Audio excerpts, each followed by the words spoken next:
1 detik setelah ini kita nggak boleh galau, apalagi 1 hari, apalagi 2 hari, apalagi 1 bulan. Gak usah dipikirin, itu wilayahnya Allah.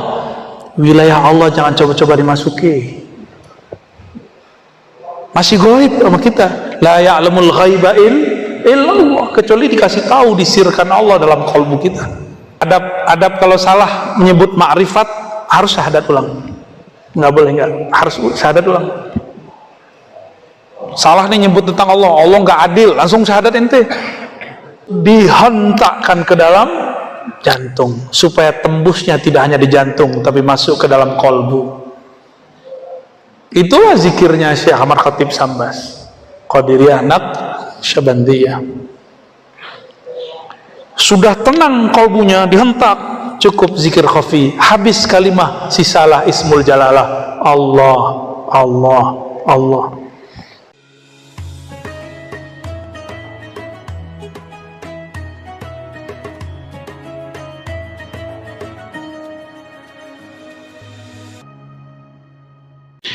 Allah lah yang mengangkat himmah. Bahasa Arabnya himmah itu semangatnya rohani, ingin mencapai makom yang tinggi, disebut himmah. Contohnya nih, kan lagi sibuk kerja nih, terus ngomong, ya Allah, coba kalau saya libur, saya akan ngaji kepada para ajengan, para kiai. Itu namanya himmah. Terus pas liburan malah nginep di villa, berarti himmahnya jatuh gitu. Kata kawan, coba kalau saya kaya, saya akan bantu orang. Kaya lah dia, beli mobil, lupa. Kejadian kan di salah satu wilayah di Jawa Timur, mendadak jadi miliarder. Kejadian, lupa. Kenapa nggak berbagi? Berbagi, jadikan modal seharusnya. Tapi mau gimana lagi? Nasi sudah jadi bubur. Benar ya? Kejadian. Biasanya begitu. Biasanya kejadian begitu. Itu himmah, pengen mengamalkan sesuatu yang mulia, ketika terjadi malah nggak melakukannya. Namanya sukutul himmah, gugurnya himmah. Ya, nah, yang mengangkat himmah itu siapa? Dari memandang makhluk ila anil iltifat ila ma'ada, lalu berpaling dari selain makhluk, berpaling dari selain Allah, itu pasnya. Ila ma'ada wal itimat ala mudabbirin siwa, dan bersandar hanya kepada berpaling dari bersandar kepada selain Allah. Dulu saya pernah kerja dan saya mengira tempat bekerja itu yang memberi saya rezeki. Ada setahun saya dikontrak dulu. Ketika kontraknya habis, itu saya ingat anak, lihat wajah anak saya nangis. Ya Allah, bulan depan saya kasih apa anak saya makan? Pada bulan depan belum nyampe, udah galau aja. Padahal belum tahu juga, siapa tahu kiamat besok, ya kan? Ini namanya tulul amal, tolol amal. Amal bukan amal, amal itu angan-angan, cocok logi. Siapa tahu kata tolol dari situ, ya kan? Kiai-kiai kalau canda kan lucu-lucu. Tulul ente, tulul jadi tolol. Tulul amal itu. Besok belum jelas ada kok, masih udah galau aja. Bahkan 1 detik setelah ini kita nggak boleh galau, apalagi 1 hari, apalagi 2 hari, apalagi 1 bulan. Gak usah dipikirin, itu wilayahnya Allah. Wilayah Allah jangan coba-coba dimasuki. Masih gaib sama kita. La ya'lamul ghaiba illallah, kecuali dikasih tahu, disirkan Allah dalam kalbu kita. Jangan coba-coba masuk. Suatu kali Imam Abu Yazid Al-Bustami, wafatnya sama dengan Imam Muslim, pengarang Sahih Muslim, 261 Hijriah. Beliau ini kan makmum biasa subuh. Gak tahu nih, Nahdien ke subuh jamaah nih. Atau minimal di jam inilah sebelum syuruk lah ya. Insya Allah. Insya Allahnya kurang keras. Nggak yakin aneh. Termasuk kita. Ya. Subuh-subuh dia sholat, habis sholat dia zikir. Abu Yazid ini kalau zikir mesti sampai syuruk, sampai terbit matahari baru dia beranjak. Bahkan kalau lagi asik ma'rifatnya diteruskan sampai ke duha, lagi asik diteruskan sampai zuhur. Melihat pola hidupnya begini, berarti dia kalau punya kerjaannya ditinggal. Ini bukan untuk ditiru ya. Ini Abu Yazid kan wali kutub, antum wali kutu kupret. Wali daya. Anda baru dengar istilah begitu. Imam masjid hafiz Quran, hafiz sunnah, mengerti fikih, jago ilmu akidah. Melihat dia, Abu Yazid, bi ayyi syai'in taqutu hadzal yawm? Kamu makan apa hari ini? Ngejek. Orang kerja ke pasar ente di sini, orang kerja di ladang ente di sini. Makan apa ente hari ini? Diejek sama tuan imam. Kalau Pak Imam nyebutnya sini apa? Apa? Pangersa imam. Pangersa. Oh ya, saya waktu di Sukabumi itu dipanggil pangersa, kaget. Pangersa itu orang mati bukan? Bukan, ternyata pangersa penghormatan yang mulia. Sempat kaget, pangersa. Kirain almarhum. Salah paham saya. Harus kursus lagi berarti. Pangersa imam ngomong, Bayazid, ente makan apa, sarapan apa pagi ini? Orang kerja ente malah di sini. Kira-kira begitu kalau diterjemah. Abu Yazid itu udah syuruk, langsung berdiri, kata beliau, sholat diimami oleh orang yang tidak percaya Allah yang menjamin rezekiku ke langit tidaklah sah, maka aku ulang sholat kodoan. Dikodok sholat jam itu juga, detik itu juga. Ini hukum ma'rifat, ini fikih arifin namanya. Fikhul arifin ini ketat. Saya nggak sanggup. Saya nggak sanggup mengikuti fikihnya para ulama arifin, nggak sanggup kita. Saya masih pakai fikih mazhab Syafi'i, nggak pernah keluar dari mazhab Syafi'i, alhamdulillah. Sampai hari ini, sampai detik ini, bahkan tadi kita ngambil sanad mazhab Syafi'i juga ya, dari Abah ya, biar sah jadi muridnya pesantren Fauzan. Ya.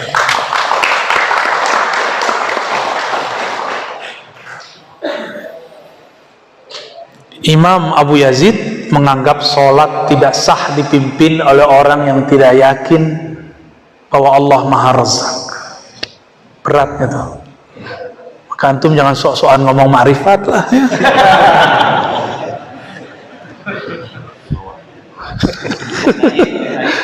Ya, tapi harus mulai masuk.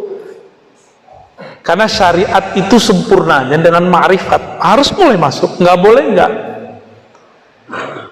Dengan sedikit ma'rifat syariat sempurna, sedikit aja. Seseorang yang merasakan lezatnya bermakrifat, makrifat itu kan mengenal, maka beban syariat langsung hilang. Karena kita sudah kenal siapa yang kita sayangi, maka berangkat pagi pulang sore pun kita lakukan untuk menafkahinya. Kita sebut namanya istri. Benar? Itu istri antum karena kenal. Nikah mah nggak kenal. Karena kenal tumbuhlah sayang. Karena sudah sayang muncullah pengorbanan. Kalau sudah berkorban, kamu di rumah aja deh, biar AA yang bekerja. Cela gombal. Jangan tepuk tangan lah. Orang gombal kok. Kalau sudah begini, tidak bersandar ke tempat bekerja, para kiai nggak bersandar ke pesantren, ya mohon maaf, gaji-gaji guru di pesantren ya mohon maaf. Kalau tidak ada keberkahan di langit yang turun, itu guru-guru miskin semua. Tapi banyak ajengan-ajengan guru-guru berangkat umroh, padahal yang kerja pagi pulang sore belum berangkat umroh. Benar. Maka bedakan rezeki dengan gaji. Kalau rezeki, temen nih lagi ngantuk dia. Tuh jangan ganggu ya. Hayati lelah katanya. Cung, aman Cung. Rezeki lebih umum daripada gaji. Kalau gaji terbatas, kalau rezeki tiada batas. Maka orang-orang yang sudah gak memandang itu dengan baik, maka dia korupsi karena dia mandang gaji gak cukup. Ustadz mau korupsi apa? Mau korupsi apa? Jangan. Nggak ada, nggak bisa korupsi. Korupsi kita iya, nggak bisa. Betul lah Nabi mengatakan innama bu'istu mu'alliman muyassira. Aku diutus sebagai mu'allim, maka beruntunglah para mu'allim. Tapi muyassir, mu'allimnya nggak boleh saklek, nggak boleh killer. Mu'allimnya harus muyassir, banyak rahmahnya daripada galaknya. Galak boleh, namanya ketegasan, kewibawaan. Tapi rahmah harus di depan. Inna rahmati sabaqat ghadabi. Allah aja ngomong, rahmatku lebih dulu dari murkaku. Karena rahmat itu sifat zatnya, sedangkan murka bukan. Ada gak nama Allah Ghadban, Ghadub, Mughdib? Ada gak? Kalau Ghafar, Ghafur, Ghafir, di Quran ada 3. Ada kan? 3 kan? Ghafir, Ghafar, Ghafur. Pengampun, penghapus dosa-dosa kita. Tapi kalau untuk memarah nggak ada. Yang ada cuma muntakim. Muntakim itu maklum. Mawantakim, kamu jahat, Allah jahat. Bukan itu terjemahannya, salah itu. Allah, kamu berbuat salah, Allah akan balas kesalahanmu. Ya, kalau Allah jahat kan sesat juga tuh terjemahannya. Astagfirullahaladzim. Asyhadu an la ilaha illallah, asyhadu anna rasulullah. Ulang syahadat aneh. Ini adab kalau salah menyebut ma'rifat harus syahadat ulang. Nggak boleh nggak, harus syahadat ulang. Salah nih nyebut tentang Allah, Allah nggak adil, langsung syahadat ente. Batal sudah itu. Abu Yazid seperti itu, tapi lebih tegas lagi. Dia kan pengen ngomong, kan nggak enak ngajarin imam. Cukup dia mengatakan, oh dalam hati, Pak Imam, pangersa imam nggak percaya toh Allah jamin rezeki saya. Dia cuma percaya Allah jamin rezeki orang kerja. Padahal wa ma min dabatin fil ard illa 'ala Allah rizquha. Apa dia nggak percaya ini? Itu pikirnya Abu Yazid. Abu Yazid ngomong, sama hafalannya nggak bagus-bagus amat, tapi ngerti ada ayat ini. Tidaklah ada yang berjalan di muka bumi melata kecuali Allah menjamin rezekinya. Masa Pak Imam yang hafiz nggak ngerti ayat ini? Berarti dia kurang yakin. Udahlah, saya ulang sholat aja deh. Gitu. Imam Abu, maka jadi sufi itu berat. Sampai sekarang saya belum berhasil jadi sufi. Wallahi, sampai hari ini saya belum berhasil jadi sufi. Saya cuma pecinta sufi. Jadi kalau ada yang nulis As-Sufi ya Razi Hasim, wah itu bagi saya itu penghargaan, pujian yang gak pantas. Karena itu gelar wali-wali arifin billah. Kecuali kelompok seberang, menyebut sufi pakai kata dajjal, ya. Masa sufi disebut dajjal? Itu penghinaan bener itu. Bagi saya sufi itu pasti wali, nggak ada sufi yang dajjal. Nggak ada sufi yang dajjal, nggak ada sufi yang fasik, nggak ada. Kalau fasik, fasik aja, bukan sufi. Sufi itu man kamula nisabu imanihi wa islamihi wa ishanihi. Yang sempurna bagian Islam, iman, ihsannya, baru sah disebut sufi. Saya belum sempurna, lagi belajar, pengen sampai kepada kesempurnaan. Tentu kesempurnaan hanya milik Allah. Maka ilmu ma'rifat sampai mati nggak ada habisnya. Masuk surganya masih cari ma'rifat loh. Percaya nggak? Ayatnya apa? wujuhu yawma idzin nadirah ila rabbiha nazirah. Memandang kepada Allah itu ma'rifat. Seberapa ma'rifat dia di bumi waktu dia hidup, sejauh itulah kemampuan dia mampu memandang kepada Allah Subhanahu wa ta'ala. Maka wajib belajar ma'rifatullah, bukan sunat. Jadi belajar tawasawuf itu wajib. Ngambil thariqah itu mala yutimmul wajib bihi illa fahuwa wajib. Itu benar, kaidahnya benar enggak? Mala yutimmul wajib illa bihi fahuwa wajib. Nah itu. Ada satu kewajiban, nggak mungkin kita dapat mencapai itu kecuali ada satu jalan, maka menempuh jalan ini wajib, disebut thariqah. Gitu. Jalan depan aja diperbaikin tiap berapa bulan? Tiap 6 bulan. Masa thariqat kita nggak dibenerin? Maka meskipun sama-sama Naqsyabandi, sama-sama Qadiri, zaman ini dan dulu harus ada revisinya. Ya. Mesti dibenerin.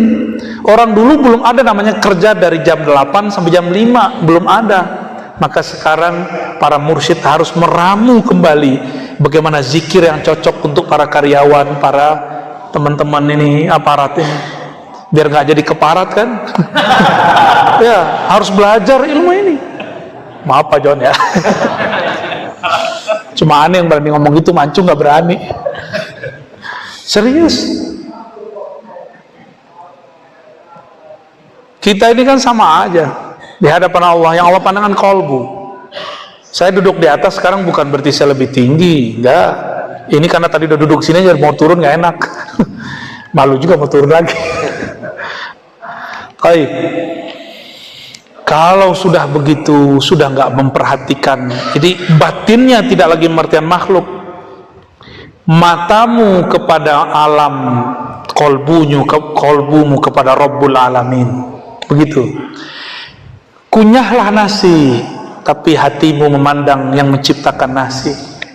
Dialah yang mengenyangkan. Bahkan kita mengunyah pun dia yang membuat kita bisa mengunyah. Bener nggak? Saya mau tanya lagi nih, air udah masuk, nasi udah masuk, siapa yang membagi itu di dalam? Antum pernah bagi nggak? Nasi, kamu sini ya. Air. Nggak bisa. Kalau udah kebanyakan, pengen ke belakang. Enggak. Pernah mencret, nggak bisa nahan nggak? Tanda kalau kita tidak menguasai diri sendiri. Itu yang disebut Rabbul Alamin. Dan saya di mana-mana nanya ini, Pak Ustadz punya ubat kan? Bisa nahan keluar nggak ubannya? Ban, jangan keluar dulu, mau ngelamar orang nih. Bisa nggak? Anak-anak muda nih jerawatan, bisa nggak nahan jerawat keluar? Nggak bisa. Sudah mulai keriput, bisa nggak nahan keriput itu? Lalu siapa yang melakukan ini? Itulah yang bakal kita bahas nanti ya. Nah, di sini ada kalimatnya. Falam ya'budu illa ya ilman bin nudus wa annahu ma min darratin illa ilallahi khalquha. Tidak ada satu biji zarah pun di alam semesta kecuali Allah lah yang atur penciptaannya. Tidak ada satu biji zarah, satu kecil pun, yang kecil pun tidak ada yang sanggup kecuali hanya Allah. Maka uban kita apapun di badan ini semuanya Allah Subhanahu wa ta'ala. Berarti ada nggak di tubuh saya, di tubuh antum semua, dari ujung rambut sampai ujung kaki Allah tidak urus? Ada nggak? Nggak ada. Demikianlah dekatnya Allah kepada kita.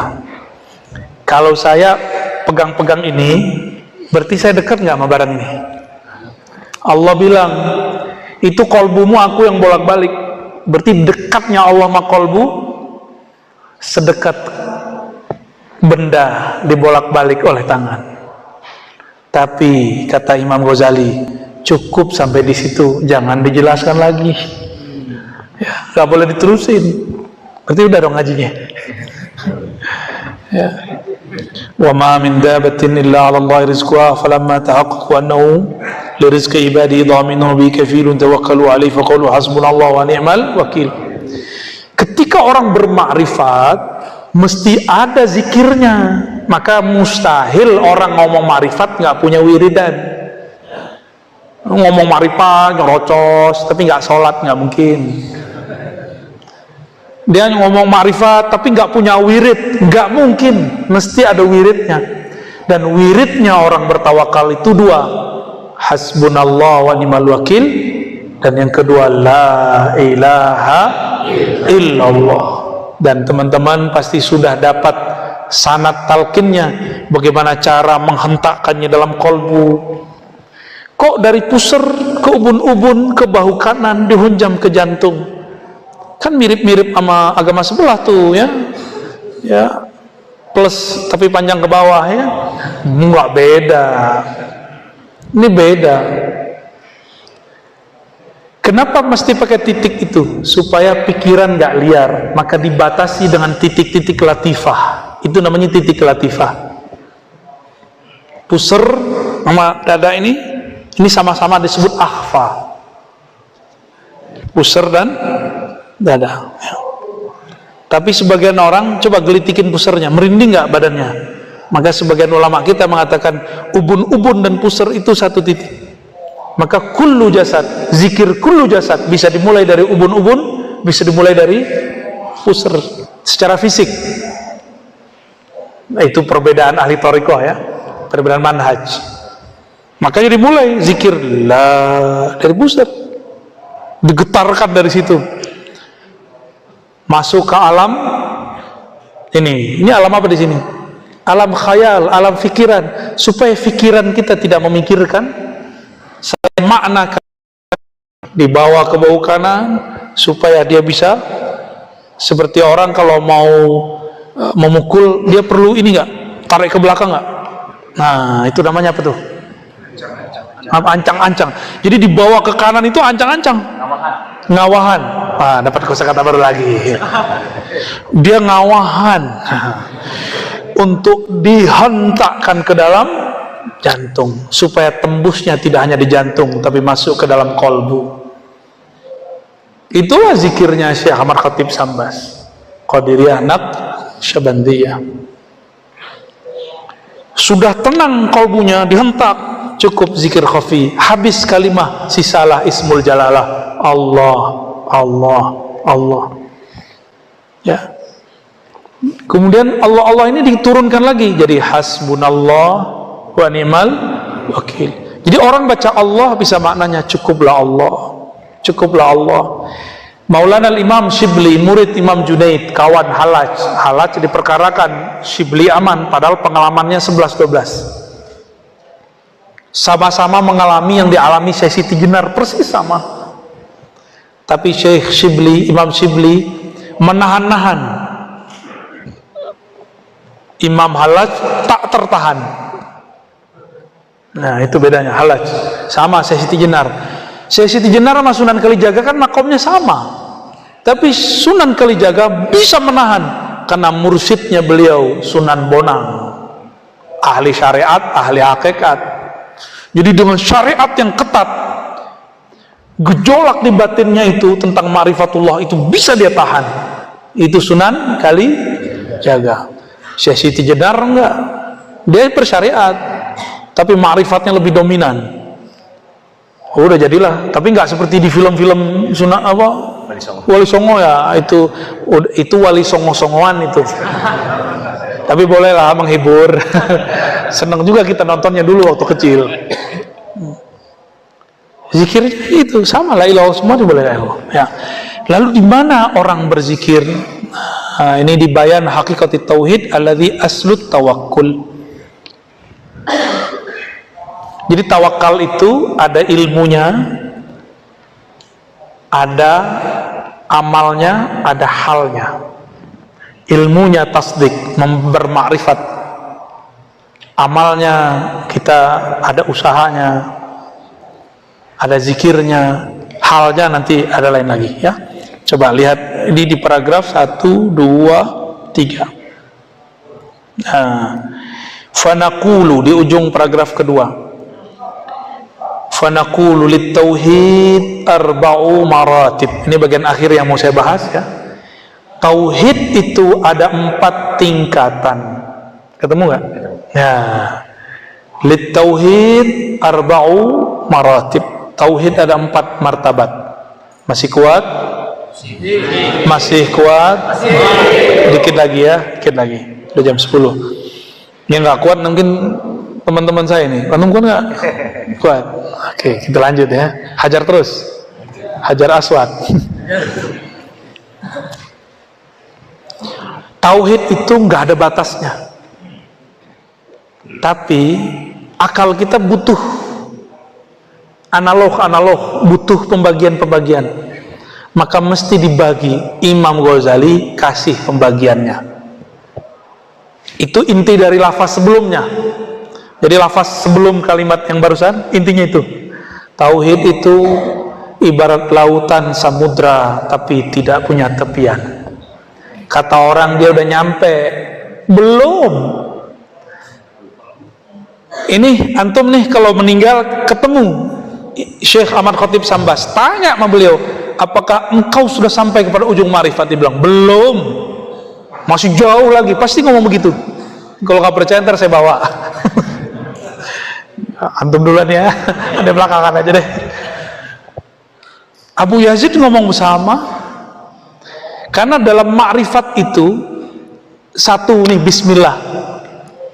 Ilmu ma'rifat itu muncul kalimat ma'rifat. Contoh, la ilaha illallah. Ma'rifat pertamanya di sini apa?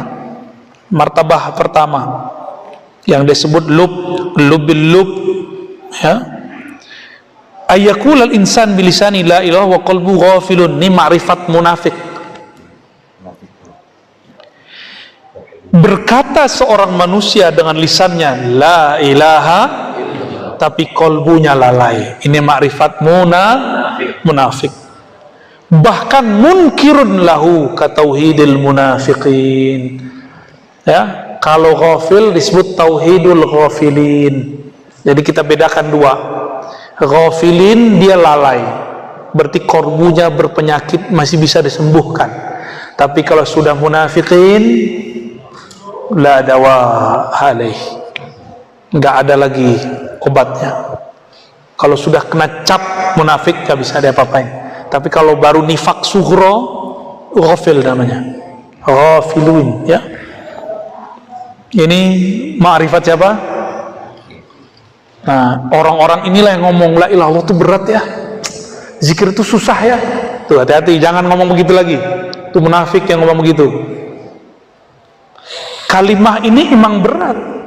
Sayyidina Musa ngomong, ya Rabb, beri dong zikir yang khusus, ma'rifat khusus. Kata Allah, kul la ilaha illallah. Ya Allah, kan Nabi Musa ini temenan sama Allah, kayak kalimullah kan. Ya, mau kapannya bisa ngomong sama Allah. Gak mesti naik ke langit, gak mesti.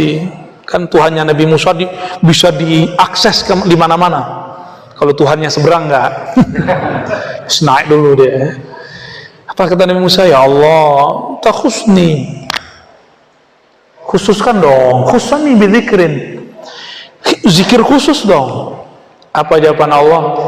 Musa, ini kalimat kamu lihat ke langit dan bumi. Lebih berat kalimat ini daripada langit dan bumi. Kaget Nabi Musa. Dikasyafkan oleh Allah, dilihat oleh Nabi Musa. La ilaha Allah ditimbang dengan langit bumi, lebih berat la ilaha. Makanya kalau benar antum talkin, kolbunya kayak dibor ke dalam. Kalau benar lo talkinnya, atau minimal berdesir gitu. Tergantung kekuatan ma'rifat yang Allah berikan kepada guru dan tasdik antum kepada guru. Gurunya ma'rifatnya udah oke, antumnya lemah, ya paling getar-getar dikit lah. Kalau kuat, kejadian seperti kejadian pada guru dari guru saya, Husain Al-Lubnani, orang Rafi bukan Syiah yang Zaidiyah, Syiah Rafidhah yang suka menghujat sahabat Nabi, bahkan menghujat ulama sunni. Dia lihat di masjid orang lagi zikir la ilaha illallah, oh orang Naqsyabandi PA, gua kerjain ah. Dia masuk ke tengah-tengah orang zikir. Dia nggak tahu kalau orang lagi zikir tengah-tengah semuanya akan terbawa pusaran zikrullah, karena zikir itu bergelombang. Begitu zikir itu bergelombang, di langit begitu, di bumi sama, kita sebut gelombang elektromagnetik. Dia kosong, klong, pengen ngejek, dia mulailah, oh zikirnya kepalanya gerak-gerak ya, gue gerak-gerak ah, oh pejam mata ah.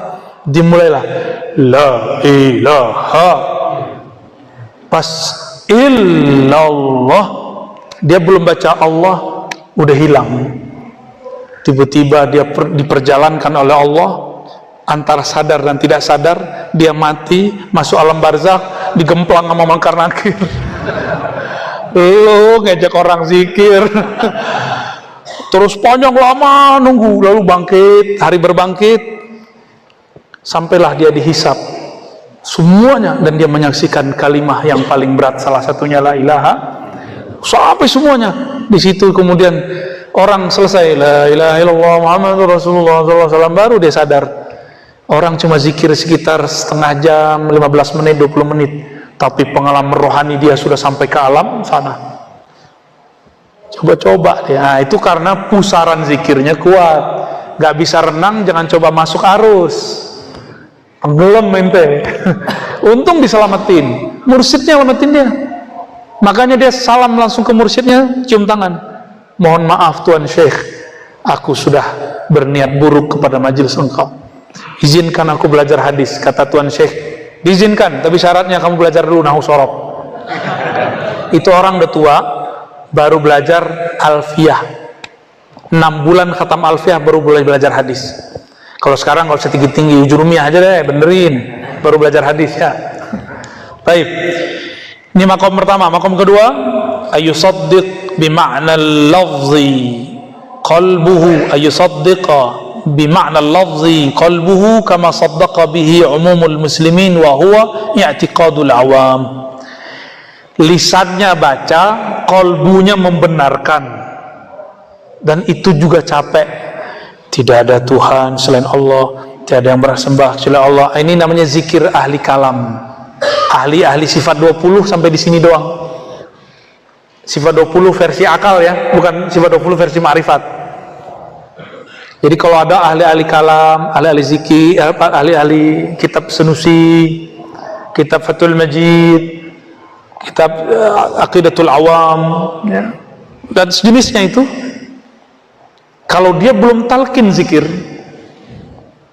maka saat baca la ilaha itu pikirannya capek, menyesuaikan dengan kolbu yang sangat liar. Kan kolbu ini kolbu yatakallab, liar sekali. Maka saya sarankan para ajengan, para ustadz, para kiai, udahlah, taruh dulu ajengannya bentar, ambil ilmu talqin kepada mursyid, supaya kalau zikir seirama kolbu dengan lisan. Lebih dulu kolbu atau lisan?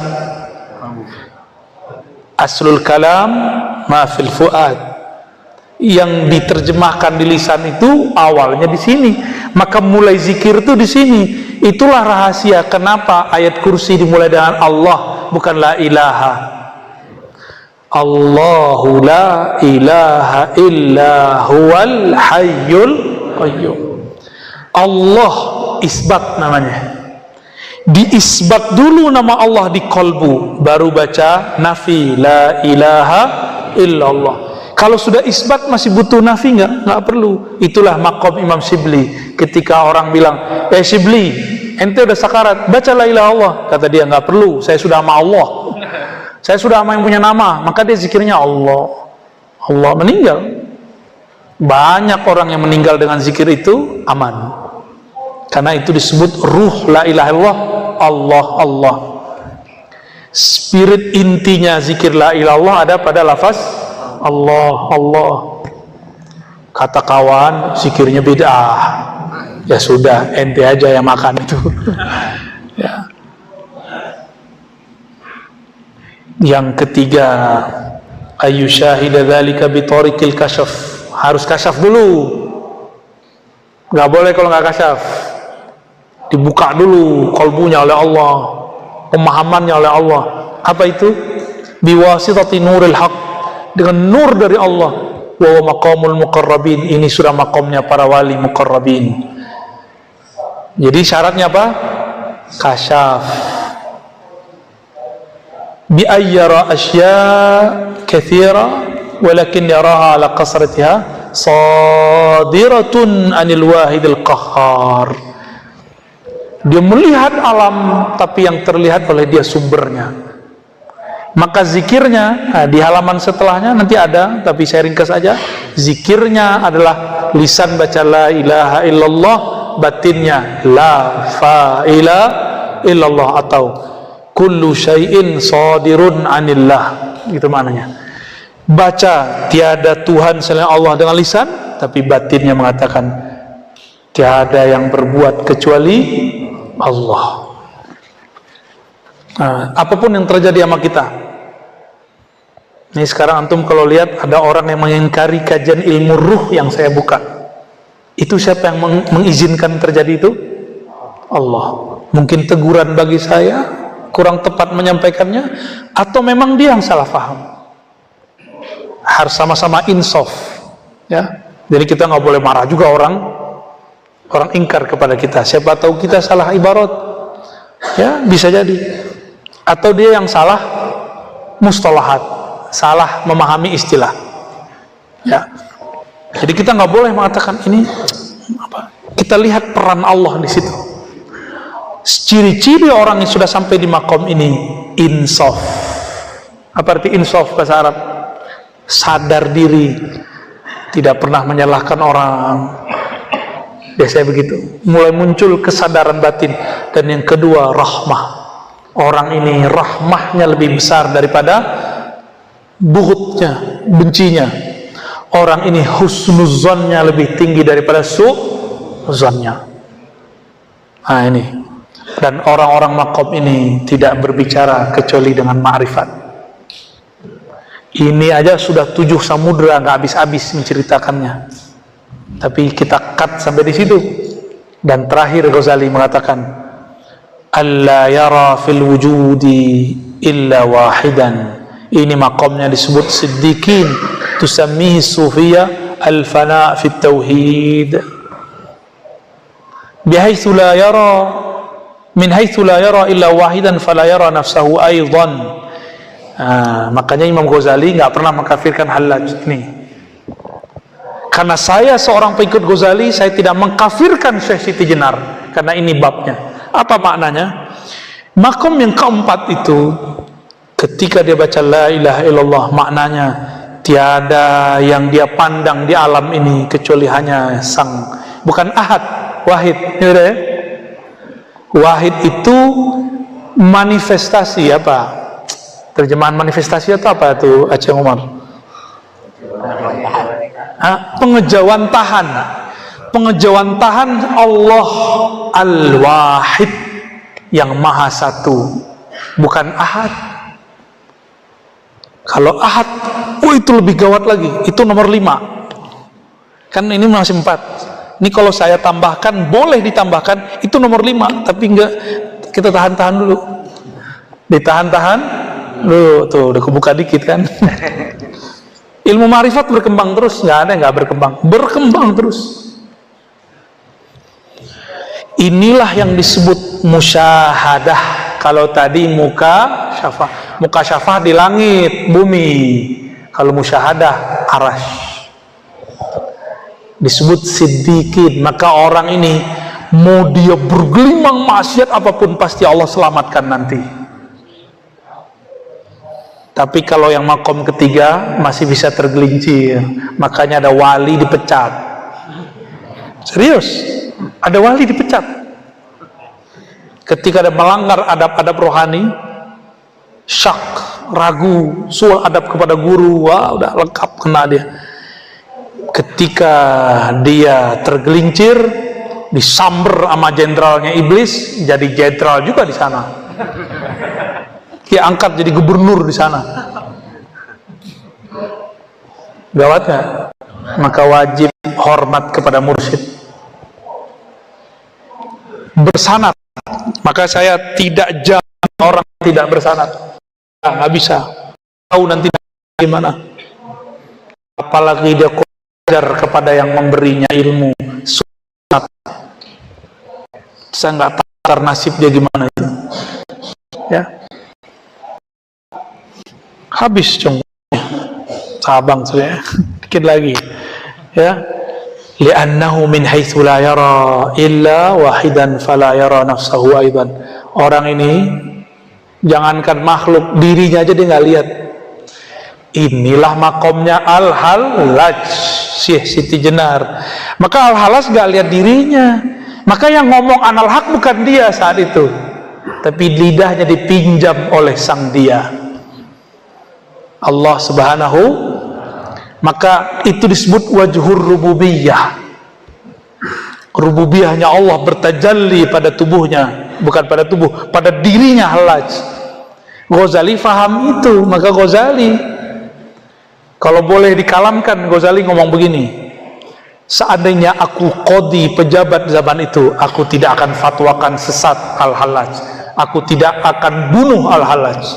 Al-Hallaj itu gawat tuh bunuhnya, tangannya diikat, kakinya diikat, ini diikat, bukan hanya disalib. Udah berapa ikatan tuh? Kuda, pancung 5, darahnya menyebar kemana-mana. Ini baru benar, darahnya harum. Kalau yang ono kan khurafat. Ini asli. Imam Shibli saksinya. Imam Shibli kan nggak bohong, bahwa darahnya masih terdengar oleh ahli kasyaf berbunyi Allah, Allah, Allah. Karena cintanya Al-Hallaj kepada Allah sudah mendarah daging, maka nama Allah, tempat mengalir nama Allah itu dalam tubuhnya. Allahnya enggak dalam tubuh dia, enggak. Allah kan enggak bertempat. Ini makomnya ini fana. Setelah fana kan ada bako. Hallaj itu masih di fana terus, belum ke bakoknya. Guru dia Al-Junaid di bakok, maka gurunya bilang, maka bakoknya orang syariat, fana itu orang hakikat, digabung disebut Al-Muhammadi, ya. Makanya Imam Ibrahim Al-Khawas kata Sya'rani, Al-Muhammadi, syariat dan tarekat hakikatnya stabil, balance, ya. Hallaj itu lagi duduk begini, dia lihat muridnya ada yang mewarisi Nabi Isa, dia panggil, kamu Isa. Jadi dia nggak menyebut orang. Salah fahamlah para pendengar, dikira itu reinkarnasi.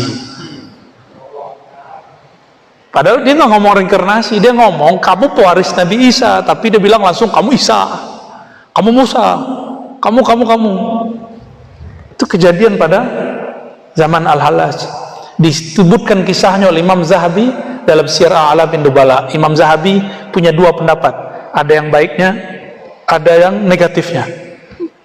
Wah, ini panjang kalau diceritain, saya tutup aja deh. Maka saya sarankan yang berzikir la ilaha illallah, la maujuda illallah di dalam hati aja, jangan dilafazkan, karena syaratnya mesti kasyaf. La ilaha illallah harus kasyaf, la maujuda illallah mesti musyahadah. Ini yang disebut makom ihsan. Maka untuk boleh melafazkan itu hanya bagi orang-orang yang muqarrabin dan siddiqin. Kalau belum nyampe, maka haruma, kata Imam Sya'rani, haruma min ayyasila ila dhalikal maqam, dia mustahil, haram sampai ke makom itu. Jadi nggak boleh bilang la maujuda illallah kecuali sudah sampai di makom itu. Supaya nggak kena gimana? Harus tambahin la maujuda bihaqqin atau bizatihi, baru boleh dilafazkan. Maka siapapun yang berzikir seperti ini harus ditambahin la ma'buda bihaqqin, la fa'ila bihaqqin, la maujuda bihaqqin, baru boleh. Kalau enggak haram hukumnya untuk sampai dia ke makom itu. Begitulah hukum ma'rifat, lebih tegas dari hukum syariat. Jadi antum jangan suuzon, fikihnya orang syariat itu enggak ada apa-apanya dibanding fikihnya orang ma'rifat. Di ma'rifat salah adab kufur, di fikih kan dimaafkan. Tapi orang fikih mengira orang syariat, orang hakikat ma'rifat itu enggak bersyariat. Kalian gak mengerti lautannya luas, gak mengerti bagaimana dahsyatnya kemegahan istana-istana rohani mereka. Di sana amal soleh bagi orang awam dianggap amal buruk karena masih ada sesuatu selain Allah di kolbunya. Ya, hasanatul abrar sayyiatul muqarrabin. Orang awam bilang soleh, tapi mereka bilang belum soleh. Tadi Abu Yazid imam, bagi imam ini sudah soleh, bagi jamaah itu sudah soleh, tapi bagi Abu Yazid itu bukan kesolehan, belum soleh dia. Gitu ya. Alhamdulillahi rabbil gimana?